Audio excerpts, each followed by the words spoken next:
ആദ്യമായിട്ട് കേരള രാഷ്ട്രീയത്തിൽ UDF രാഷ്ട്രീയത്തിൽ ആരാകണം മുഖ്യമന്ത്രി എന്നുള്ളത് സംബന്ധിച്ച് ഒരു ഒരു അനിശ്ചിതത്വം അതിതുവരെ ഉണ്ടായിട്ടില്ല. ഇപ്പോൾ പൊതുവേ ഒരു ധാരണ, ഇതൊന്നും ഒരു കൃത്യമായ നിയമം അനുസരിച്ചൊന്നുമല്ല, അടുത്ത ഒരു ധാരണ അടുത്ത ഒരു നായർ സമുദായക്കാരനാണ് മുഖ്യമന്ത്രിയാവുക എന്നുള്ളതാണ്. കോൺഗ്രസ് ആണെങ്കിൽ അത് 2021 ഈ രണ്ടാം ഊഴം ഇടതുപക്ഷത്തിന് കിട്ടിയത് വാസ്തവത്തിൽ ഏറ്റവും വലിയ അടിയായത് അന്ന് മുഖ്യമന്ത്രിയായിരുന്ന ഉമ്മൻചാണ്ടിക്കും KPC പ്രസിഡൻ്റായിരുന്ന രമേശ് ചെന്നിത്തലയ്ക്കുമാണ് ഏറ്റവും പ്രധാനപ്പെട്ട അടിയായി മാറിയത്. ഉമ്മൻചാണ്ടിയും ഓടും സോണിയാഗാന്ധിക്ക് അത്ര വലിയ അടുപ്പം ഉണ്ടായിരുന്നില്ലെന്ന് മാത്രമല്ല പലപ്പോഴും പരസ്യമായിട്ട് തന്നെ ആ അപ്രീതിയൊക്കെ കാണിക്കുകയും ചെയ്തു. അപ്പോൾ ഈ 10-11 വർഷത്തെ ബന്ധ തകർച്ചയ്ക്ക് ശേഷം ഇപ്പോൾ സുകുമാരൻ നായർ എന്തുകൊണ്ടാണ് രമേശ് ചെന്നിത്തലയെ വീണ്ടും മന്നം ജയന്തിക്ക് മുഖ്യാതിഥിയായി ക്ഷണിച്ചിരിക്കുന്നത്? അതുവരെ അദ്ദേഹത്തിന് ഇതുവരെ ക്ഷണമുണ്ടായിരുന്നില്ല. ഈ കഴിഞ്ഞ 10-12 വർഷമായിട്ട് അദ്ദേഹത്തിന് മന്നം ജയന്തിയിലൊന്നും ക്ഷണിച്ചിരുന്നില്ല. ഇതാദ്യമായിട്ട് ക്ഷണിച്ചിരിക്കുന്നത്. ഇതൊരു വലിയ രാഷ്ട്രീയ സംഭവമാണ്. ഇതെങ്ങനെയാണ് എന്നുള്ളത് നമുക്കിനി കണ്ടറിയേണ്ടതാണ്.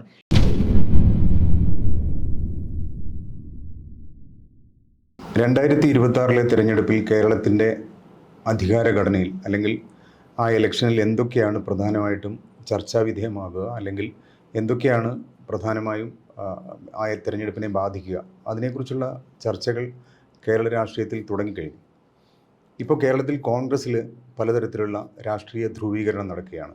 ഈ പശ്ചാത്തലത്തിൽ MJR, ഈ കോൺഗ്രസ്സിൽ ഇപ്പോൾ ഉണ്ടായിരിക്കുന്ന അടുത്ത തിരഞ്ഞെടുപ്പിൽ 2026 അധികാരത്തിലെത്തും എന്നുള്ളൊരു വിശ്വാസത്തിലാണ് അവർ കാര്യങ്ങൾ നീങ്ങി തുടങ്ങിയിരിക്കുന്നത്. അതിൽ എന്തൊക്കെയാണ് കോൺഗ്രസ്സിൽ ഇപ്പോൾ സംഭവിച്ചുകൊണ്ടിരിക്കുന്നത്? ഇത് വലിയ രസമായ സംഭവം വെച്ചാൽ 2026 നമ്മളിപ്പോൾ തെരഞ്ഞെടുപ്പ് വരുന്നു എന്നുള്ളത് സംശയമില്ല. പക്ഷേ അധികാര മാറ്റം ഉണ്ടാവുമോ എന്നുള്ളതാണല്ലോ പ്രധാനപ്പെട്ട വിഷയം. ഇടതുപക്ഷത്തിന് ഒരു മൂന്നാം ഊഴം ലഭിക്കുമോ അതോ UDF തന്നെ അധികാരത്തിൽ വരുമോ എന്നുള്ളതാണ് പ്രധാന വിഷയം.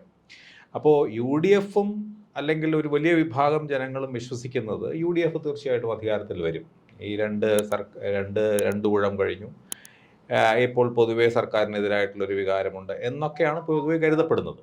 അതൊക്കെ അത്രമാത്രം ശരിയാണ് എന്നുള്ളതൊക്കെ ഇനിയും കണ്ടറിയേണ്ടിയിരിക്കുന്നു. കാരണം കേരളത്തിൽ ഇപ്പോൾ കഴിഞ്ഞ തെരഞ്ഞെടുപ്പിൽ പാലക്കാടും മറ്റും പ്രതീക്ഷിച്ച പോലെ തന്നെ LDF തോറ്റെങ്കിലും ചേലക്കരയിലൊരു സാമാന്യം നല്ലൊരു വിജയം നേടുക എന്നുള്ളത് വാസ്തവത്തിൽ LDFിൻ്റെയും CPMൻ്റെയും ആത്മവിശ്വാസം വർദ്ധിപ്പിച്ചിട്ടുണ്ട്. അപ്പോൾ അങ്ങനെ വലിയ ഒരു ഭരണവിരുദ്ധ വികാരം നമ്മൾ ഇതിനു മുമ്പ് നടന്ന ലോക്സഭാ തെരഞ്ഞെടുപ്പിൽ കണ്ടതുപോലെ ഉണ്ടോ എന്നുള്ളതിന് അതിപ്പോഴും തർക്ക വിഷയമാണ്. എന്തായാലും UDFും കോൺഗ്രസും ഉറച്ചു വിശ്വസിക്കുന്നത് അധികാരമാറ്റം ഉണ്ടാവും, UDF അധികാരത്തിൽ വരും.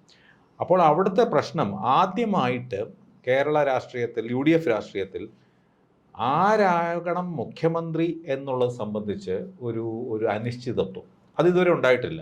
കോൺഗ്രസ്സിൽ എപ്പോഴും ഒരു പ്രധാനപ്പെട്ട നേതാവിനെ ചുറ്റിപ്പറ്റിയാണ് കോൺഗ്രസ് രാഷ്ട്രീയം, അധികാര രാഷ്ട്രീയം മിക്കവാറും പോകുന്നത്. ആദ്യം പ്രത്യേകിച്ച് സമീപകാലത്ത് കഴിഞ്ഞ ഒരു 50 വർഷത്തെ എടുക്കുകയാണെങ്കിൽ കരുണാകരനായിരുന്നു, അല്ലെങ്കിൽ ആന്റണി, അതുമല്ലെങ്കിൽ ഉമ്മൻചാണ്ടി. ഇങ്ങനെ 3 നേതാക്കന്മാരാണ് ഏറ്റവും നമ്പർ 1 ഒന്നാം സ്ഥാനക്കാർ. ഇപ്പോൾ ഈ ഒന്നാം സ്ഥാനത്ത് ഒരു 5 പേരുണ്ട് എന്നുള്ളതാണ്. അത് ആദ്യമായിട്ടാണ് സംഭവം. ഒരു വശത്ത് കോൺഗ്രസ്സിലെ ഈ കഴിഞ്ഞ ഒരു ഏതാണ്ട് അടിയന്തരാവസ്ഥയ്ക്ക് ശേഷം കോൺഗ്രസ്സിലെ AI വിഭാഗങ്ങളാണ് കോൺഗ്രസ് രാഷ്ട്രീയത്തിൻ്റെ മുഴുവൻ കടിഞ്ഞാണ് എന്തിരുന്നത്. ആ 2 വിഭാഗങ്ങൾ, ആ ഗ്രൂപ്പ് സമവാക്യങ്ങൾ തകർന്നു കഴിഞ്ഞിരിക്കുന്നു, അവസാനിച്ചു. ഇപ്പോൾ ആദ്യമായിട്ട് കോൺഗ്രസ്സിലെല്ലാം വ്യക്തി അധിഷ്ഠിതമായ വിഭാഗങ്ങളാണ്. എയും ഐയും ഒരർത്ഥം വരെ ഒരു പരിധി വരെ വ്യക്തി അധിഷ്ഠിതമായിരുന്നെങ്കിലും ഇപ്പോൾ ഓരോ നേതാക്കന്മാരും ഓരോ ഗ്രൂപ്പിൻ്റെ ആൾക്കാരാണ്. അപ്പോൾ ഈ 5 പേർ അതിൽ പിന്നെയുള്ള സംഗതി എന്ന് വെച്ചാൽ ഇപ്പോൾ പൊതുവേ ഒരു ധാരണ, ഇതൊന്നും ഒരു കൃത്യമായ നിയമം അനുസരിച്ചൊന്നുമല്ല, ഒരു ധാരണ അടുത്ത ഒരു നായർ സമുദായക്കാരനാണ് മുഖ്യമന്ത്രിയാവുക എന്നുള്ളതാണ്. കോൺഗ്രസ് ആണെങ്കിൽ അങ്ങനെ ഒരു ചർച്ച നടക്കുന്നുണ്ടോ? ശരി, അല്ല, അങ്ങനെ ഒരു ചർച്ച നടക്കുന്നില്ലെങ്കിലും അതൊരു കീഴ്വഴക്കം പോലെയോ ഒരു അംഗീകൃതമായ കീഴ്വഴക്കം പോലെയോ അംഗീകരിച്ചിരിക്കുന്ന ഒന്നാണ്. കാരണം കരുണാകരനായിരുന്നു, പിന്നെ ആന്റണിയായി, ഉമ്മൻചാണ്ടി ഇടയ്ക്ക് വരികയും ചെയ്തു. അങ്ങനെ 2 തവണ പിന്നെ ക്രിസ്ത്യൻ മുഖ്യമന്ത്രിമാരായപ്പോൾ കോൺഗ്രസിൽ പണ്ട് മുതലേ ഇതൊരു വളരെ പ്രധാനപ്പെട്ട സംഗതിയാണ്. ഈ ക്രിസ്ത്യൻ ഹിന്ദു സമവാക്യങ്ങൾ, അത് ഒരാൾ KPCC തലവനാണ് ഒരു ജാതിയാണെങ്കിൽ മുഖ്യമന്ത്രി മറ്റേയാൾക്കാണ് പ്രതിപക്ഷം, ഇങ്ങനെ ഒരു ധാരണയാണ്. പക്ഷെ അതെല്ലാം ഇപ്പോൾ ദുർബലമായിട്ടുണ്ട്. കുറേ കാലമായിട്ട് വാസ്തവത്തിൽ KPCC പിന്നെ പ്രസിഡന്റ് സ്ഥാനവും പ്രതിപക്ഷ നേതാവും എല്ലാം ഒരു സമുദായക്കാർ തന്നെ, ഹിന്ദുക്കൾ തന്നെയാണ് ഭരിക്കുന്നത്. ആദ്യമായിട്ട് ക്രിസ്തീയ വിഭാഗങ്ങൾ കോൺഗ്രസിന്റെ നേതൃനിരയിൽ നിന്ന് അല്പം പിന്നോട്ട് പോയിരിക്കുന്ന ഒരു പുതിയ സംഭവമാണ്. സ്റ്റേറ്റ് കോൺഗ്രസിന്റെ കാലം മുതൽ അതൊരു ക്രിസ്തീയ സമുദായത്തിന്റെ ഒരു വളരെ ശക്തമായ നേതൃത്വം കോൺഗ്രസിലുണ്ട്. തിരുവിതാംകൂറിലെ കോൺഗ്രസിനെ സംബന്ധിച്ചിടത്തോളം അത് ഒരല്പം അടുത്ത കാലത്തായിട്ട് അതിന് പിന്നോക്കം പോയിട്ടുണ്ട്. അപ്പോൾ അടുത്ത മുഖ്യമന്ത്രി ആരായിരിക്കും എന്നുള്ളതിന് 5 പേരുണ്ട്. ആ 5 പേർ സ്വാഭാവികമായിട്ടും സതീശൻ, വി ഡി സതീശൻ ആരംഭിക്കുന്നു, രമേശ് ചെന്നിത്തല, മുരളീധരൻ, ശശി തരൂർ, പിന്നെ കെ സി വേണുഗോപാൽ. ഈ 5 പേരാണ് വാസ്തവത്തിൽ ഇന്ന് കോൺഗ്രസിൻ്റെ മുഖ്യമന്ത്രി സ്ഥാനത്തേക്ക് ഏറ്റവും കൂടുതൽ സാധ്യത കൽപ്പിക്കപ്പെടുന്ന ആൾ. ശരിക്കും 6ാമതൊരാളും കൊണ്ട് കെ സുധാകരനാണ്. ഒരു പരമ്പരാഗതമായ രീതിയിലാണ് അദ്ദേഹത്തിൻ്റെ പേര് വരേണ്ടത്. പക്ഷേ കെ സുധാകരനെ സംബന്ധിച്ചുള്ള ഏതാണ്ട് ഇതിനപ്പുറം ഇനി പോകാൻ പറ്റുമോ ഉള്ള കാര്യം സംശയമാണ്. കോൺഗ്രസിൽ തന്നെ ഏതാണ്ട് അതിനെക്കുറിച്ചൊരു ഏതാണ്ടൊരു സമവായമായിട്ടുണ്ട്. സുധാകരൻ വേണ്ട, ഇനി വേണ്ട. അപ്പോൾ ഈ 5 പേരിൽ ആർക്കാണ്? അപ്പോൾ സാധാരണ രീതിയിൽ പ്രതിപക്ഷ നേതാവാണ് അടുത്ത മുഖ്യമന്ത്രി ആവുക. പക്ഷേ ഇതിൻ്റെ ഈ സമവാക്യം മാറുന്നത് ഇപ്പോൾ കേന്ദ്രത്തിൽ കോൺഗ്രസ് ഇനിയിപ്പോൾ ഒരു തിരിച്ചുവരവ് പെട്ടെന്ന് സാധ്യമല്ല. അപ്പോൾ കെ സി വേണുഗോപാൽ തീർച്ചയായിട്ടും മുഖ്യമന്ത്രി സ്ഥാനത്തേക്ക് നോട്ടമിടുന്നുണ്ടാവും. രമേശ് ചെന്നിത്തല തീർച്ചയായിട്ടും അദ്ദേഹത്തിൻ്റെ ഒരു അവസാന ലാപ്പ് എന്നുള്ള തരത്തിൽ ശ്രമിക്കുന്നുണ്ട്. സതീശൻ തീർച്ചയായിട്ടും അതിന് സർവ്വതാ യോഗ്യനാണെന്ന് വിശ്വസിച്ച് നീങ്ങുന്നു. പക്ഷേ ഇതിനിടയിൽ സംഭവിക്കാൻ സാധ്യതയുള്ള ഒരു ആന്തരിക നാടകങ്ങൾ എന്തൊക്കെയായിരിക്കും? അത് നാടകങ്ങൾ ഇപ്പോൾ നമ്മളിപ്പോൾ പറയുന്നത് വെച്ചാൽ ഈ രമേശ് ചെന്നിത്തലയുടെ വാസ്തവത്തിൽ ഈ കൂട്ടത്തിൽ ഏറ്റവും സീനിയർ രമേശ് ചെന്നിത്തലയാണ്. 68 വയസ്സ് ആയിട്ടുണ്ട് അദ്ദേഹത്തിന്. വേണുഗോപാൽ ഏതാണ്ട് 68, 67 ഒക്കെ ആയിട്ടുണ്ട് മുരളീധരൻ. എന്നാലും പിന്നെ രമേശ് ചെന്നിത്തലയുടെ അത്രയും സീനിയർ അല്ല സംഘടനാ തലത്തിൽ പോലും. 61 വയസ്സേ ആയിട്ടുള്ളൂ വേണുഗോപാലിന്, 60 വയസ്സേ ആയിട്ടുള്ളൂ സതീഷിന്. അപ്പോൾ 60കളുടെ 70നും ഇടയ്ക്ക് ശശി തരൂർ അടക്കം ഉള്ള ഈ 5 പേരും ഏതാണ്ട് ഈ 60നും 70നും ഇടയ്ക്കുള്ളവരാണ്. അപ്പോൾ ഇതിൽ ഏറ്റവും സീനിയർ ആവുന്ന രമേശ് ചെന്നിത്തലയാണെന്ന് പറയാൻ കാരണം രമേശ് ചെന്നിത്തലയെ പോലെ ഇത്രയധികം സ്ഥാനങ്ങൾ വളരെ ചെറുപ്പത്തിൽ കോൺഗ്രസിൽ വളരെ ചെറുപ്പത്തിൽ ഏറ്റവും പ്രായം കുറഞ്ഞ, കേരളം കണ്ട ഏറ്റവും പ്രായം കുറഞ്ഞ മന്ത്രി 28 വയസ്സിൽ മന്ത്രിയാവുന്നു. പിന്നെ 4 തവണ MP ആവുന്നു. മാവേലിക്കരയിൽ നിന്നും കോട്ടയത്തു നിന്നും ഒക്കെ മത്സരിച്ച് പ്രധാനപ്പെട്ട മത്സരങ്ങൾ ജയിച്ചു. 5 തവണ ഇപ്പോൾ അടക്കം 5 തവണ MLA ആയി.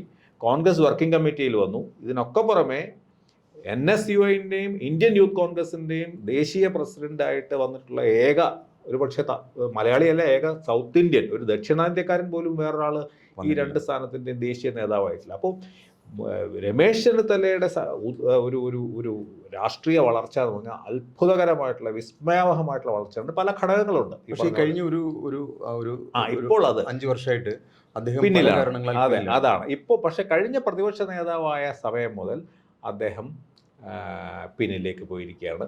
അദ്ദേഹത്തിൻ്റെ അതിൻ്റെ രാഷ്ട്രീയം പ്രധാനമായിട്ട് ഈ പറഞ്ഞ ഒരു പുതിയ, അത് 2021 ഈ 2ാം ഊഴം ഇടതുപക്ഷത്തിന് കിട്ടിയത് വാസ്തവത്തിൽ ഏറ്റവും വലിയ അടിയായത് അന്ന് മുഖ്യമന്ത്രിയായിരുന്ന ഉമ്മൻചാണ്ടിക്കും KPC പ്രസിഡന്റായിരുന്ന രമേശ് ചെന്നിത്തലയ്ക്കുമാണ് ഏറ്റവും പ്രധാനപ്പെട്ട അടിയായി മാറിയത്. കാരണം ഇത് ചരിത്രത്തിൽ ആദ്യമായിട്ട് ഇടതുപക്ഷം തുടർഭരണം നേടുക എന്നുള്ളത് വന്നതോടുകൂടി ഒരു പരാജിതരായ നേതാക്കന്മാരായിട്ട് 2 പേരും, ഉമ്മൻചാണ്ടി അതിൽ ഏറ്റവും പ്രധാനപ്പെട്ട പങ്ക് വഹിച്ചിരുന്നു. ആ പരാജയത്തിൽ തീർച്ചയായിട്ടും രമേശ് ചെന്നിത്തലയ്ക്കും അതിൻ്റെ 2ാമൻ എന്നുള്ള രീതിയിൽ അദ്ദേഹം അതിൻ്റെ ആഭ്യന്തരമന്ത്രിയൊക്കെ ആയിരുന്നല്ലോ. അപ്പോൾ അപ്പോൾ ഇവർ 2 പേരും ഒരു പരാജയപ്പെട്ട നേതാക്കന്മാരായിട്ട് മാറുകയും ഇവരെ അത്ഭുതകരമായ രീതിയിൽ കേന്ദ്ര നേതൃത്വം ഇവരെ പൂർണ്ണമായിട്ടും പിടിച്ചു മാറ്റുകയും ചെയ്തു. അല്ല, ഈ കേന്ദ്ര നേതൃത്വത്തെക്കുറിച്ച് പറയുമ്പം സ്വാഭാവികമായിട്ടും ഉണ്ടാകുന്ന ഒരു സംശയം, ഈ കോൺഗ്രസിൻ്റെ സംഘടനാ കെട്ടുറപ്പിനെ കുറിച്ചൊക്കെ നമുക്കറിയാം. പക്ഷേ എപ്പോഴും ഈ സോണിയാഗാന്ധിയും അല്ലെങ്കിൽ കഴിഞ്ഞ കുറേ വർഷമായിട്ട് സോണിയാഗാന്ധിയും ആ കുടുംബവുമാണ് ഏത് സംസ്ഥാനത്ത് ആര് നേതൃത്വത്തിൽ വരണം. അപ്പോൾ ആ കുടുംബവുമായിട്ട് വേണ്ട തരത്തിലുള്ള ഒരു ലൈസൻസ് സൂക്ഷിക്കാൻ കഴിയാതിരുന്നതല്ലേ കാരണം? ഒരു കാരണം അതാണ്. പിന്നെ ഈ സോണിയാഗാന്ധി വന്നതിന് ശേഷം കോൺഗ്രസിലുണ്ടായ ഒരു പ്രധാനപ്പെട്ട മാറ്റം, കരുണാകരൻ ആദ്യം പൂർണ്ണമായിട്ടും പുറത്താക്കപ്പെട്ടു, ബഹിഷ്കൃതനാവുക തന്നെ പ്രസ്ഥാനത്ത്. അദ്ദേഹത്തിന് മദാമയെ കാണാൻ പോലും കിട്ടുന്നില്ല എന്നുള്ള രീതിയിൽ കരുണാകരൻ പറഞ്ഞു. ഉമ്മൻചാണ്ടിയോടും സോണിയാഗാന്ധിക്ക് അത്ര വലിയ അടുപ്പം ഉണ്ടായിരുന്നില്ല എന്ന് മാത്രമല്ല പലപ്പോഴും പരസ്യമായിട്ട് തന്നെ ആ അപ്രീതിയൊക്കെ കാണിക്കുകയും ചെയ്തു. അപ്പോൾ ഇവർ 2 പേരും വന്നതിന് ശേഷം രാജീവ് ഗാന്ധിയുടെ കാലത്താണ് പിന്നെ ആദ്യം കരുണാകരനും ഇന്ദിരാഗാന്ധിയുടെ കാലത്ത്, രാജീവ് ഗാന്ധിയുടെ കാലത്ത് ഏതാണ്ട് അത് കരുണാകരൻ്റെ ഒരു വളർച്ച കൂടി. രാജീവ് ഗാന്ധി വ്യക്തിപരമായിട്ട് ആന്റണിയെ വളരെയധികം സപ്പോർട്ട് ചെയ്തിരുന്നു. രാജീവ് ഗാന്ധിയുടെ പിന്നെ സഹായത്തോടെയാണ് രമേശിന് വലിയ വലിയ സ്ഥാനങ്ങൾ, ജനറൽ സെക്രട്ടറി ആയിരുന്നു AICCയുടെ, വർക്കിംഗ് കമ്മിറ്റി മെമ്പർ ആവുക എന്ന് പറഞ്ഞാൽ ഏറ്റവും പ്രധാനപ്പെട്ടത്. ഇത് കഴിഞ്ഞ ഈ 2021 പരാജയത്തോടെ രമേശ് ചെന്നിത്തലയാണ് ഏറ്റവും, ഉമ്മൻചാണ്ടി സ്വാഭാവികമായിട്ട് ആരോഗ്യ കാരണങ്ങളാൽ അദ്ദേഹം മരണപ്പെട്ടു പോവുകയും ചെയ്തു. രാഷ്ട്രീയമായിട്ട് ഏറ്റവും വലിയ അടിയായത് രമേശ് ചെന്നിത്തലയ്ക്കാണ്. ഈ പുതിയ നേതൃത്വം, അതായത് VD സതീഷിൻ്റെയും സുധാകരൻ്റെയും രണ്ടുപേരെയും കൂടെ കേന്ദ്ര നേതൃത്വം കൊണ്ടുവന്നതോടുകൂടി ഇവർക്ക് യാതൊരു റോളും ഇല്ലാതായി മാറി. KC വേണുഗോപാലിന്റെ ഒരു രാഷ്ട്രീയ വളർച്ച ഒരു കാരണമായിട്ട് വേണുഗോപാലിന്റെ ഒരു പ്രധാനപ്പെട്ട സംഭാവന ഉണ്ടാവാം. കാരണം അദ്ദേഹമാണല്ലോ കേരള രാഷ്ട്രീയത്തിന്റെ, അല്ല ഇന്ത്യൻ കോൺഗ്രസ് രാഷ്ട്രീയത്തിൽ തന്നെ രാഹുൽ ഗാന്ധിയുടെ ഏറ്റവും വലിയ ഉപദേശകനായിട്ടും ഒക്കെ നിൽക്കുന്നത്. അപ്പോൾ അദ്ദേഹത്തിന്റെ ഒരു പങ്ക് ഉണ്ടെന്നുള്ള സംശയമൊന്നുമില്ല. ഈ രണ്ടുപേരുടെയും പരാജയത്തിന് ഒരു സ്വാഭാവികമാണ്. ഇത്രയും വലിയ പരാജയത്തിന് ഉത്തരവാദികളായവരെ മാറ്റുക എന്നുള്ളത് വാസ്തവത്തിൽ സംഘടനാപരമായി ശരിയായ തീരുമാനമാണ്. പക്ഷേ രമേശ് ചെന്നിത്തലയ്ക്ക് അതൊരു വല്ലാത്ത അടിയായി മാറി. അദ്ദേഹം കഴിഞ്ഞ തവണ തന്നെ ഈ ഉമ്മൻചാണ്ടിയുടെ ഭരണകാലത്ത് തന്നെ ഒരുപാട് പ്രശ്നങ്ങളിലൂടെ കടന്നുപോയെന്ന് നമുക്ക് എല്ലാവർക്കും അറിയാം. അദ്ദേഹത്തിന് ആദ്യം മന്ത്രിസ്ഥാനം കിട്ടിയില്ല, ആഭ്യന്തരമന്ത്രി പദം എടുക്കില്ല എന്ന് പറഞ്ഞു. പിന്നെ അത് കൊടുത്തു, അത് അദ്ദേഹത്തിലേക്ക് വന്നു. അല്ലെങ്കിൽ ഒരിക്കലും അദ്ദേഹം ഇനി മന്ത്രിയേ ആവുന്നില്ല എന്നതിന് മുമ്പ് പിണങ്ങി പറഞ്ഞു. പിന്നെ പിന്നെ ആഭ്യന്തരമന്ത്രിയായി. ഇങ്ങനെയൊക്കെ ഈ ഉമ്മൻചാണ്ടിയുടെ കാലത്ത് ഒരു അത്ര ശക്തമായ നിലയിലൊന്നും ആയിരുന്നില്ല. പക്ഷെ എന്നാലും അദ്ദേഹത്തിന് തഴയാൻ പറ്റാത്ത രീതിയിൽ പിന്നെ അന്നൊരു IA എന്നുള്ള ഒരു സമവാക്യം ഉണ്ടായിരുന്നു. ഇതെല്ലാം തരിപ്പണമായതോടുകൂടിയാണ് അദ്ദേഹത്തിൻ്റെ സ്ഥാനം പോയി. പിന്നെ ഉണ്ടായത് വർക്കിംഗ് കമ്മിറ്റിയിൽ പോലും അദ്ദേഹത്തിന് അംഗത്വം നിഷേധിക്കപ്പെട്ടു. അദ്ദേഹം വെറും ഒരു ക്ഷണിതാവായിട്ട് മാറി. കാരണം മറ്റിടത്ത് ശശി തരൂറും ഒക്കെ ആയിരുന്നു. അതോടുകൂടി അദ്ദേഹം അപ്പോൾ രമേശ് ചെന്നിത്തലയെ സംബന്ധിച്ചോളം ഇത് രാഷ്ട്രീയത്തിൽ ഏറ്റവും പ്രധാനപ്പെട്ട ഒരു ലാപ്പാണ്. ഒന്ന്, അദ്ദേഹം എല്ലാ സ്ഥാനങ്ങളും ഇതിനകം വഹിച്ചു. കേന്ദ്രമന്ത്രി പദം ഒഴിച്ച് ബാക്കി എല്ലാ സ്ഥാനവും അപ്പോൾ മുഖ്യമന്ത്രി ആവുക എന്നുള്ളതായിരുന്നു കഴിഞ്ഞ തവണ അദ്ദേഹത്തിന് ഏതാണ്ട് ഏറ്റവും വലിയ ആഗ്രഹമായിരുന്നത്. അദ്ദേഹം ആകും ഏതാണ്ട് ഉറപ്പിക്കുകയും ചെയ്തിരുന്നു. കാരണം ഇനി ഉമ്മൻചാണ്ടി ഒന്നുകൂടെ ആവില്ല. അപ്പോൾ ഇനിയും വരാൻ പോകുന്നത് രമേശ് ചെന്നിത്തലയുടെ രാഷ്ട്രീയ ഭാവി പൂർണ്ണമായിട്ടും അടയുന്ന ഒരു മട്ട് വന്നപ്പോഴാണ് സംഗതിക്ക് ഒരു വലിയ രാഷ്ട്രീയ മാറ്റമായിരുന്നു. കഴിഞ്ഞ തെരഞ്ഞെടുപ്പ് അടക്കം ഇപ്പോൾ സതീഷിന് വലിയ വിജയമായി വരികയത്, പാലക്കാട്ടെ വിജയമായി, അങ്ങനെ അപ്പോൾ സതീഷിന് മുന്നോട്ട് വരികയപ്പോൾ ഇങ്ങനെ ഇവരെല്ലാം മുന്നോട്ട് വരുന്നതോടെ രമേശ് ചെന്നിത്തലയുടെ രാഷ്ട്രീയ ഭാവി ഏതാണ്ട് രമേശ് ചെന്നിത്തല പക്ഷേ അതിനു വേണ്ടിയിട്ട് ഒരു തിരിച്ചുവരവെന്നുള്ള തരത്തിൽ ശ്രമം നടത്തുന്നു. അപ്പോൾ രമേശ് അത് ഏതൊക്കെ തരത്തിലാണ് ഈ നമ്മൾ കാണാൻ പോകുന്നത്? അപ്പോൾ രമേശ് ചെന്നിത്തലയുടെ ഈ രാഷ്ട്രീയത്തിൻ്റെ അരികുകളിൽ നിന്ന് മധ്യത്തിലേക്ക് വരാനുള്ള ഏറ്റവും വലിയ ശ്രമമാണ് ഇപ്പോൾ ആരംഭിച്ചിരിക്കുന്നത്. അതിൽ അദ്ദേഹത്തിന് ഏറ്റവും വലിയ അതിൻ്റെ ഈ രാഷ്ട്രീയ ചതുരംഗത്തിലെ ഒരു വലിയ മൂവ് എന്നുള്ള രീതിയിൽ NSSന്റെ സുകുമാരൻ നായരുടെ ഒരു എൻഡോഴ്സ്മെന്റ് അദ്ദേഹത്തിന് ലഭിച്ചു എന്നുള്ളൊരു വലിയ സംഭവമാണ്. ദീർഘകാലം കഴിഞ്ഞ എല്ലാവർക്കും അറിയാവുന്ന പോലെ 2013 ആണ് ഇത് അവസാനിച്ചത്. അദ്ദേഹം അവരുമായിട്ടുള്ള ബന്ധം, അദ്ദേഹം താക്കോൽ സ്ഥാനത്തിൻ്റെ വലിയ വിവാദമാണ്. താക്കോൽ സ്ഥാനം നൽകണം എന്ന് സുകുമാരൻ നായർ അദ്ദേഹത്തിന് ആഭ്യന്തരമന്ത്രി പദം കൊടുക്കണം എന്ന് ഉമ്മൻചാണ്ടിയോട് പറഞ്ഞു. രമേശ് ചെന്നിത്തലയ്ക്ക് കൊടുക്കണം എന്ന് പറഞ്ഞു. അത് ആദ്യം കിട്ടിയില്ലെന്ന് മാത്രമല്ല, രമേശ് ചെന്നിത്തല അത് ആ NSSനെ തള്ളി പറയുകയും ചെയ്തു. എന്നെ ബ്രാൻഡ് ചെയ്യാൻ പറ്റില്ല, എൻ്റെ സെക്യുലർ ക്രെഡൻഷ്യൽസ് ഒരിക്കലും അത് നിഴൽ വീഴ്ത്തുകയാണ്, അതിന് ഗൂഢാലോചനയാണ്. അപ്പോൾ അതോടുകൂടി NSS സുകുമാരൻ നായരും അദ്ദേഹം തമ്മിലുള്ള ബന്ധം അവസാനിച്ചു, തകർന്നു പോയിരുന്നു. അപ്പോൾ ഈ 10-11 വർഷത്തെ ബന്ധ തകർച്ചയ്ക്ക് ശേഷം ഇപ്പോൾ സുകുമാരൻ നായർ എന്തുകൊണ്ടാണ് രമേശ് ചെന്നിത്തലയെ വീണ്ടും മന്നം ജയന്തിക്ക് മുഖ്യാതിഥിയായി ക്ഷണിച്ചിരിക്കുന്നത്? അദ്ദേഹത്തിന് ഇതുവരെ ക്ഷണമുണ്ടായിരുന്നില്ല. ഈ കഴിഞ്ഞ 10-12 വർഷമായിട്ട് അദ്ദേഹത്തിന് മന്നം ജയന്തിയിലൊന്നും ക്ഷണിച്ചിരുന്നില്ല. ഇത് ആദ്യമായിട്ട് ക്ഷണിച്ചിരിക്കും. ഇതൊരു വലിയ രാഷ്ട്രീയ സംഭവമാണ്. ഇതെങ്ങനെയാണ് എന്നുള്ളത് നമുക്കിനി കണ്ടറിയേണ്ടതാണ്.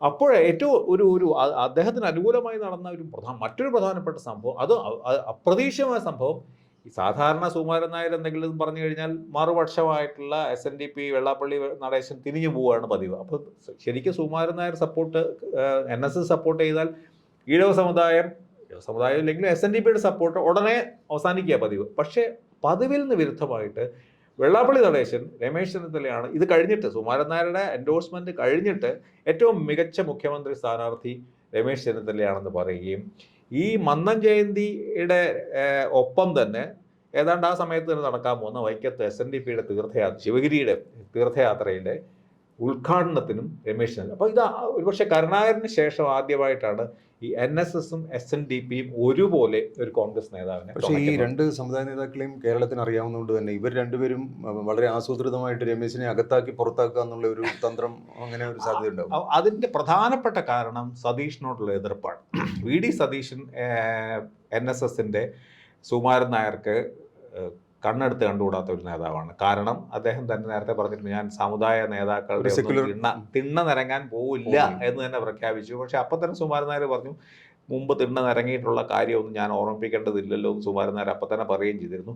വെള്ളാപ്പള്ളിയുടെ ഏറ്റവും പ്രധാനപ്പെട്ട എതിരാളിയാണ് സതീശൻ. അപ്പോൾ ഇവർക്ക് രണ്ടു പേർക്കും കോമൺ ആയിട്ടുള്ള ശത്രുവാണ് വി ഡി സതീശൻ. അപ്പോൾ വി ഡി സതീശൻ കോമൺ ആയിട്ട് വി ഡി സതീശൻ്റെ സാധ്യതകൾ അവസാനിപ്പിക്കുക അല്ലെങ്കിൽ അതിനെ തുരങ്കം വയ്ക്കുക എന്നുള്ള ലക്ഷ്യമാണ് വാസ്തവത്തിൽ സുകുമാരൻ നായർക്കും വെള്ളാപ്പള്ളിക്കും ഉള്ളതെന്നുള്ളത് സംശയമില്ല.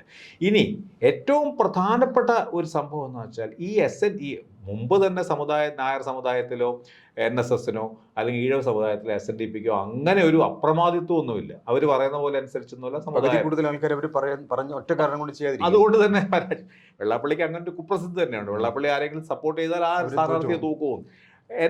സുകുമാരൻ നായർക്കായാലും ഇതുപോലത്തെ ഒരു പ്രശ്നങ്ങളുണ്ട്. അപ്പോൾ ഈ പണ്ട് മുതൽ തന്നെ ഇവർക്ക് രണ്ടുപേർക്കും ഈ പറഞ്ഞ പോലെ കോൺഗ്രസിലും ഇടതുപക്ഷത്തും ഒക്കെയാണ് ഈ സമുദായങ്ങൾ പലതും കൂടുതലുള്ളത്. ഇവർ പറഞ്ഞാൽ കേൾക്കുന്ന കുറേ വിഭാഗങ്ങളുണ്ട്. പക്ഷേ ഒരു ഓപ്റ്റിക്സിന് വേണ്ടിയിട്ട് ഇവർ രണ്ടുപേരും വലിയ പ്രധാനപ്പെട്ട സമുദായ നേതാക്കൾ ഞങ്ങളെ സപ്പോർട്ട് ചെയ്തു എന്ന് പറഞ്ഞ് ആ സപ്പോർട്ട് സ്വീകരിക്കാനും അതൊക്കെ ഈ പറഞ്ഞ പോലെ ഇടതുപക്ഷവും ഈ വളരെ അടുത്ത കാലമായിട്ട് ഈ രണ്ടുപേരെ ഒരിക്കലും പിണക്കാതിരിക്കാൻ കാര്യമായ ശ്രമം നടത്തുന്നുണ്ട്. അപ്പോൾ ഇവർ കോൺഗ്രസിനെ മാത്രം കുറ്റം പറഞ്ഞിട്ട് കാര്യമില്ല.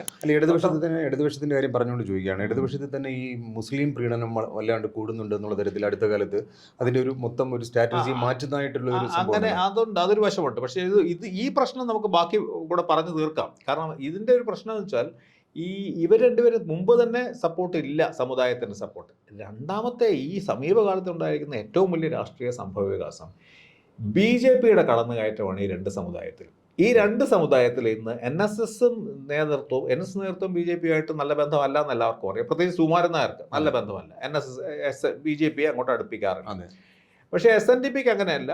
SNDP BJPയായിട്ടും നല്ല ബന്ധമുള്ളവരാണ്. BJP പ്രത്യേകിച്ച് തുഷാർ വെള്ളാപ്പള്ളി BJPയുടെ ഏറ്റവും വലിയ നേതാവാണ്. വെള്ളാപ്പള്ളിയുടെ ഭാര്യ പ്രീതി നടേശൻ BJPയുമായിട്ട് അടുത്ത് പ്രവർത്തിക്കുന്നതാണ്. അവർക്ക് അങ്ങനെയില്ല. പക്ഷേ NSSൽ സുകുമാരൻ നായർ BJPയോട് എതിർപ്പുണ്ട്. പക്ഷേ സംഭവം എന്ന് വെച്ചാൽ ഇവർ രണ്ടുപേരുടെയും നിയന്ത്രണം ഏതാണ്ട് പൂർണ്ണമായിട്ടും തകർന്നിരിക്കുകയാണ് ഈ സമുദായത്തിനുള്ളിൽ. കാരണം ഈ രണ്ട് സമുദായം ഇവർ പറയുന്നത് എന്തായാലും BJPയുടെ സ്വാധീനം അതിശക്തമായിട്ട് വന്നു. അപ്പോൾ ഇവർ പറയുന്നതിന് അപ്പുറത്ത് സമുദായത്തിലെ ഭൂരിപക്ഷവും ഇന്ന് ഏതാണ്ട് ഒരു ഹിന്ദുത്വ രാഷ്ട്രീയത്തിൻ്റെ, അതിപ്പോൾ വടക്കേ ഇന്ത്യയിലൊക്കെ കാണുന്നതാണ്. കാരണം ഈ ജാതി സമവാക്യങ്ങൾക്ക് അപ്പുറത്ത് ഒരു മതത്തിൻ്റെതായ ഒരു ഐഡന്റിറ്റി, ഒരു സ്വത്വം സങ്കല്പിച്ചുകൊണ്ട് ഈ ജാതി നേതാക്കളെ തകർത്ത് കളയുന്ന ഒരു രാഷ്ട്രീയം BJP വടക്കേ ഇന്ത്യയിൽ വിജയകരമായി പ്രയോഗിച്ചു. ഇപ്പം മഹാരാഷ്ട്രയിൽ പോലും ശിവസേനയുടെ മഹാരാഷ്ട്ര ഹിന്ദുത്വത്തിനെ തകർത്തുകൊണ്ടാണ് ദേശീയ ഹിന്ദുത്വത്തോടെ വിജയിച്ചിരിക്കുന്നത്. അപ്പം ജാതി നേതാക്കന്മാരുടെ, സമുദായ നേതാക്കളുടെ ശക്തിക്കപ്പുറത്ത് BJP സ്വാധീനം ഉറപ്പിച്ചിരിക്കുന്ന ഒരു സമയത്ത്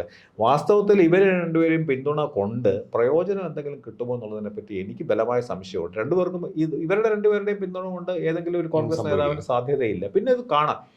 ഏറ്റവും അവസാനത്തെ ഏറ്റവും നിർണായകമായ ഘടകം ഇനി മുസ്ലിം ലീഗ് എന്താണ് ചെയ്യാൻ പോകുന്നതാണ്. മുസ്ലിം ലീഗ് ആർക്കാണ് കോൺഗ്രസിൽ സപ്പോർട്ട് കൊടുക്കുന്നത് എന്ന് വെച്ചാൽ അദ്ദേഹമേ മുഖ്യമന്ത്രി അടുത്താവുമെന്നുള്ളൊരു ഉറപ്പാണ്. കാരണം ഇന്ന് UDFിലായ മുസ്ലിം ലീഗിൻ്റെ ശക്തി വേറെ ഒരു പാർട്ടിക്കുമില്ല, കോൺഗ്രസിന് പോലുമില്ല. അതുകൊണ്ട് കോൺഗ്രസിൽ ആരാണ് മുഖ്യമന്ത്രി ആവേണ്ടത് എന്ന തീരുമാനം ആത്യന്തികമായി എടുക്കാൻ പോകുന്നത് പാണക്കാടായിരിക്കും എന്നുള്ളതിനെപ്പറ്റി. ആ മത്സരത്തിൽ രമേശ് ചെന്നിത്തല വളരെ മുൻപിലാണ് അവരുമായിട്ടുള്ള ലീസൺ ഉറപ്പിക്കുന്ന കാര്യത്തിൽ.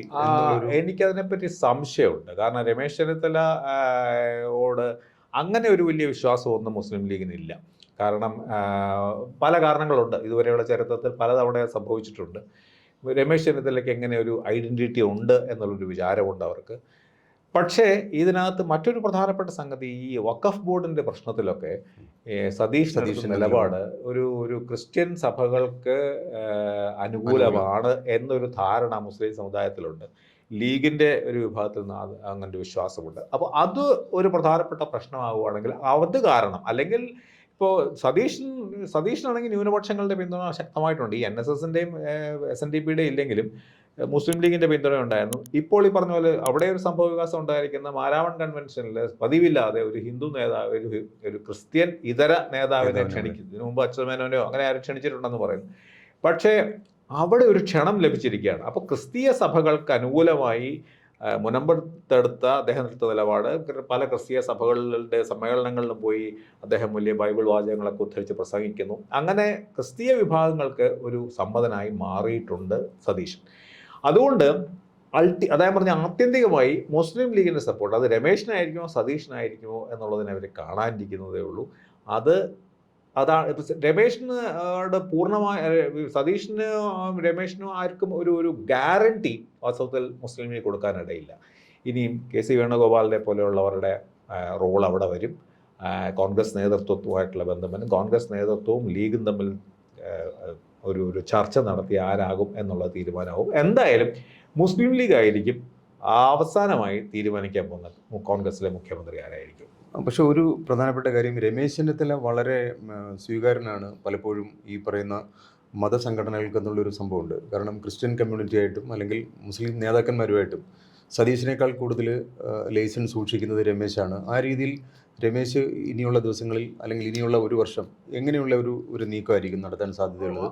അദ്ദേഹത്തിൻ്റെ ലക്ഷ്യം മുഖ്യമന്ത്രി പദമാണെങ്കിൽ അത് സംശയമില്ല. അദ്ദേഹത്തിന്റെ മാത്രമല്ല ഇവരുടെ എല്ലാവരുടെയും. രമേശ് ഇനിയും രമേശിന് ഒരു ചാൻസ് ഇനി ഇല്ല. ഒരുപക്ഷെ അതാണ് ഇനി അവസാനത്തെ ഒരു പ്രധാനപ്പെട്ട ഒരു കാർഡ് എടുക്കാൻ പോകുന്നത്. അപ്പൊ അങ്ങനെ ഒരു സാധ്യത വിജയിപ്പിക്കണമെങ്കിൽ തീർച്ചയായിട്ടും കെ.സി. വേണുഗോപാലിന്റെ പിന്തുണ ആവശ്യമല്ലേ? അപ്പൊ അതിനകത്തിലൊക്കെ എന്ത് സമവാക്യമായിരിക്കും? അവിടെയൊക്കെ എനിക്ക് തോന്നുന്നില്ല കെ.സി. വേണുഗോപാലിന്റെ പിന്തുണയും മറ്റും 100% രമേശിന് കിട്ടുമെന്ന് സാധ്യത ഇല്ല. സതീഷിന് കിട്ടണം. കാരണം കെ.സി. വേണുഗോപാൽ തന്നെ ഒരു സ്ഥാനാർത്ഥിയാണ്. അപ്പോൾ അദ്ദേഹം ആഗ്രഹിക്കുന്ന, കാരണം ദേശീയ തലത്തിൽ കോൺഗ്രസിന് ഇനി കുറേ കാലത്തേക്ക് യാതൊരു സാധ്യതയില്ലെന്നറിയാം. അപ്പോൾ കെ.സി. വേണുഗോപാൽ ഞാൻ മുഖ്യമന്ത്രിയാവാൻ ആഗ്രഹിക്കുന്നില്ല എന്നൊക്കെ പറഞ്ഞാലും ഒരുപക്ഷെ ഈ അവസാനത്തെ ഈ പറഞ്ഞ പോലെ ഇവർ തമ്മിലുള്ള പ്രശ്നം പരിഹരിക്കാനും ഇനിയിപ്പോൾ കേരളത്തിൽ ഇനി വരാൻ പോകുന്ന അടുത്ത ഒരു 1.5 വർഷത്തെ രാഷ്ട്രീയ വാസ്തവത്തിൽ രമേശ് സതീഷ് ധ്രുവങ്ങളുമായിട്ട് ചുറ്റിപ്പറ്റിയായിരിക്കും കോൺഗ്രസ് രാഷ്ട്രീയം വളരാൻ പോകുന്നത്. സതീഷിന് ചെറുപ്പക്കാരുടെ ഒരു വലിയ പിന്തുണയുണ്ട്. സതീഷിന് എതിർപ്പ് ഒരുപാട് ശത്രുക്കളുണ്ട്. സതീഷിൻ്റെ ധാർഷ്ട്യത്തിനെ കുറിച്ചുണ്ട്. സതീശൻ വേറെ ആരെയും വകവയ്ക്കുന്നില്ല എന്നൊരു പരാതിയുണ്ട്. അതായിരുന്നു സുധാകരന് അനുകൂലമായിട്ട് സീനിയർ നേതാക്കന്മാരെല്ലാം എത്തിയത്. വാസ്തവത്തിൽ സുധാകരനോടുള്ള സ്നേഹമല്ല എന്ന് എല്ലാവർക്കും അറിയാം. സതീഷിനെതിരായിട്ടുള്ള ഒരു ചെക്ക്മേറ്റ് നടത്താൻ വേണ്ടിയിട്ടായിരുന്നു. അപ്പോൾ സതീഷിന് ഈ ചെറുപ്പക്കാരുടെ ഈ പറഞ്ഞ പോലെ ഷാഫി പറമ്പിലും രാഹുൽ മാങ്കൂട്ടത്തിലും പോലെയുള്ള ചെറുപ്പക്കാർക്ക് ഒരു വലിയ സ്ഥാനം നൽകി എന്നുള്ളതും പ്രധാനമാണ്. സതീഷിന് ഇതിനു മുമ്പ് കോൺഗ്രസിലെ എല്ലാ താപ്പാനകൾ പങ്കിട്ടെടുത്തിരുന്നത് വാസ്തവത്തിൽ ആദ്യമായി ചെറുപ്പക്കാർക്ക് ഒരു സ്ഥാനം കിട്ടി. അപ്പോൾ അവരുടെ സപ്പോർട്ടുണ്ട്. കെ.എസ്.യുവിൻ്റെയും യൂത്ത് കോൺഗ്രസിൻ്റെയൊക്കെ സപ്പോർട്ടുണ്ട് എന്നുള്ളത് ശരിയാണ്. പക്ഷേ അത് മതിയാവുമോ എന്നുള്ളതിനെ പറ്റി നമ്മൾ കണ്ടറിയണം. പിന്നെ കെ.സി. വേണുഗോപാൽ എടുക്കാൻ പോകുന്ന തീരുമാനം എന്താണെന്നുള്ളത്, കെ.സി. വേണുഗോപാലിൻ്റെ തീരുമാനം രാഹുൽ ഗാന്ധിയുടെ തീരുമാനം തന്നെയായിരിക്കും. രാഹുൽ ഗാന്ധിയുടെ തീരുമാനവും കെ.സി. വേണുഗോപാലിൻ്റെ തീരുമാനത്തിനും ഒത്തുപോകാനാണ് മുസ്ലിം ലീഗിൻ്റെ ഒരു സാധ്യത. അതുകൊണ്ട് ലീഗും ഇവരും തമ്മിലുള്ള ഇക്വേഷൻ എങ്ങനെയാണ്, പിന്നെ ഈ വഴക്ക് തീർക്കാൻ സതീഷിനാണോ രമേശിനാണോ എന്നുള്ള വഴക്ക് തീർക്കാൻ കെ.സി. വേണുഗോപാലിനെ പോലെ ഒരാളെ കൊണ്ടുവരുമോ എന്നുള്ളത് പിന്നെ കണ്ടറിയേണ്ടിയിരിക്കുന്നു. രാഹുൽ ഗാന്ധി അങ്ങനെ ആഗ്രഹിക്കുകയാണെങ്കിൽ തീർച്ചയായിട്ടും ലീഗ് ചിലപ്പോൾ അതിനോടൊപ്പം നിൽക്കാൻ സാധ്യതയുണ്ട്. എന്തായാലും മുസ്ലിം ലീഗ് ഒരു ഏറ്റവും പ്രധാനപ്പെട്ട അത് അവരാരെയാണ് സപ്പോർട്ട് ചെയ്യാൻ പോകുന്നത് അനുസരിച്ചാണ് ഈ 5 കോൺഗ്രസ് സ്ഥാനാർത്ഥികളുടെ സാധ്യത അടിസ്ഥാനമായിരിക്കും. ഒറ്റ ചോദ്യം കൂടി, രമേശ് ചെന്നിത്തല പക്ഷേ എന്ത് സ്ട്രാറ്റജി ആയിരിക്കും ഈ വരുന്ന 1.5 വർഷം? ഈ എന്ന് പറഞ്ഞാൽ അദ്ദേഹത്തിന് ഇപ്പം കൃത്യമായ ഒരു സ്ഥാനത്ത് നിന്നുകൊണ്ട് പ്രതികരിക്കാനുള്ള സ്പേസ് ഇല്ല. പക്ഷേ അദ്ദേഹം കേരളത്തിലെ ഏറ്റവും സമുന്നതനായ രാഷ്ട്രീയ നേതാവാണ്. ആ അർത്ഥത്തിൽ അദ്ദേഹം ഒരു സ്ട്രാറ്റജി ആയിരിക്കും അദ്ദേഹം സ്വീകരിച്ച ഒരു നയം ഫലപ്രദമായ സ്ട്രാറ്റജിയാണ്. കാരണം ഇടതുപക്ഷ സർക്കാരിനെതിരായിട്ടുള്ള പ്രധാനപ്പെട്ട ആരോപണങ്ങൾ കൊണ്ടുവരുന്നതിനും മറ്റു ശക്തമായി അതിനെ പ്രതികരിക്കുന്നതിനും അതിന് മുന്നിട്ട് ഇറങ്ങുന്നതും ഒക്കെ വളരെ. പക്ഷേ ഈ സമുദായ നേതാക്കന്മാരുമായിട്ടുള്ള ചർച്ച കൊണ്ട് അദ്ദേഹത്തിന് ഈ കോൺഗ്രസിനുള്ളിലെ സാധ്യത, കാരണം അൾട്ടിമേറ്റ് ആയിട്ട് കോൺഗ്രസിനുള്ള സമവാക്യങ്ങൾക്ക് അപ്പുറത്ത് തന്നെ കോൺഗ്രസിന് പുറത്തുള്ള സമൂഹത്തിൻ്റെ ഏതെങ്കിലും ഒരു പിന്തുണയോ അല്ലെങ്കിൽ അതിനൊരു പ്രോത്സാഹനമോ ഇല്ലാതെ മുന്നോട്ട് പോവില്ല. പക്ഷെ ആ കാര്യത്തിലൊക്കെ ഈ സാമുദായിക നേതാക്കന്മാരുമായിട്ടുള്ള ഈ തരത്തിലുള്ള ബന്ധം അദ്ദേഹത്തിന് പ്രയോജനം കിട്ടുമെന്ന് എനിക്ക് തോന്നുന്നില്ല. പക്ഷേ അതേ സമയത്ത് അദ്ദേഹം ഈ മുസ്ലിം ലീഗുമായിട്ടും മുസ്ലിം ലീഗിനെ പോലെ ഒരു ഫിക്സ്ഡ് ഡെപ്പോസിറ്റ് അല്ല വേറെ ആരുടെ വോട്ട്. അപ്പോൾ മുസ്ലിം ലീഗിൻ്റെ പിന്തുണ അദ്ദേഹം തേടുകയാണെങ്കിൽ, അദ്ദേഹം ആ കാര്യം ഉറപ്പിക്കുകയാണെങ്കിൽ പിന്നെ അദ്ദേഹത്തിന് തിരിഞ്ഞു നോക്കേണ്ടി വരില്ല. അതല്ലെങ്കിൽ പ്രശ്നങ്ങൾ ബാക്കിയായിരിക്കും. അതിനെപ്പറ്റി ഒരു സംശയം.